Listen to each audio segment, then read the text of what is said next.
મહેસાણા જિલ્લાના વડનગર શહેરમાં આવેલ મુનિજી સંકુલમાં કડવા પાટીદાર કુળદેવી શ્રી ઉમિયા માતાના ભવ્ય મંદિરનું નિર્માણ થઈ ગયું છે અને ઉમિયા માતાના મંદિરનો ત્રિદિવસીય પ્રાણ પ્રતિષ્ઠા મહોત્સવ ઉજવવામાં આવનાર છે, જે આવતીકાલ 23 જાન્યુઆરીથી 25 જાન્યુઆરી દરમિયાન યોજાશે।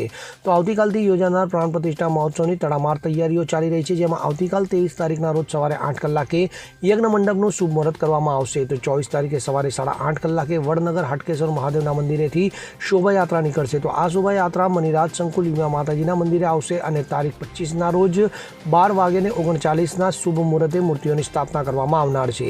આ ઉમિયા માતાના મંદિરમાં શ્રી ઉમિયા માતા ઉમેશ્વરી મહાદેવ, શ્રી શનિદેવ, શ્રી મુનિજી મહારાજ, શ્રી યત્ર ભુજ ગુરુજી, શ્રી મણિલાલ મહારાજ એમ 5 મંદિરો આવેલા છે અને 51 કુંડી યજ્ઞની યજ્ઞશાળાનો પણ નિર્માણ કરવામાં આવેલ છે। ત્યારે આ ત્રિદિવસીયના શુભ પ્રસંગે તમામ પાટીદાર સમાજ તથા અન્ય સમાજ પણ મોટી સંખ્યામાં હાજર રહેશે। શ્રી તાનારેડી સેવા મંડળના ટ્રસ્ટી પટેલ મુકેશ કુમાર મોતીલાલ। આપણે આ યજ્ઞ કેટલા કુંડી યજ્ઞ છે? આ યજ્ઞ 51 કુંડી યજ્ઞ છે, જેમાંથી મેન કેટલા? એક મુખ્ય યજમાનનો પ્રથમ, નંબર 2માં 9 આવશે અને નંબર 3માં 41 આવશે, એમ કહીને 51 કુંડી યજ્ઞ। બરાબર।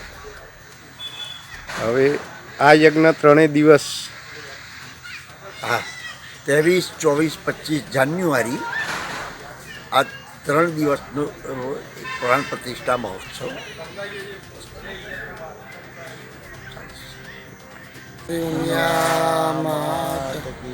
સદગુરુ દેવ કી જય।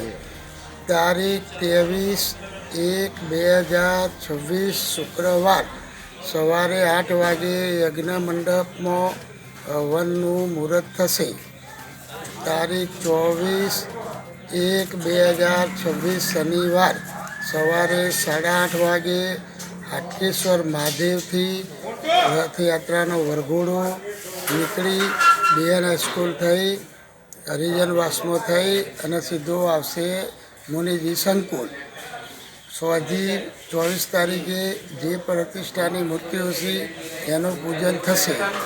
25 તારીખે સવારે દરેકની પ્રાણ પ્રતિષ્ઠા 10થી 12:30 વાગ્યા સુધીમાં છે। પટેલ મુકેશ કુમાર રમણલાલ, મુનિરાજ ઓટો કન્સલ્ટ, મુનિજી સંકુલના પ્રમુખ। ઉપેન્દ્ર પટેલ સાથે CN24 ન્યૂઝ વડનગર। હવે જુઓ દેશ દુનિયાની તમામ ખબરો તમારી આંગળીના ટેરવે। ઉઠાવો મોબાઈલ અને ગૂગલ પ્લે સ્ટોર પરથી ડાઉનલોડ કરો અમારી CN24 ન્યૂઝ મોબાઈલ એપ।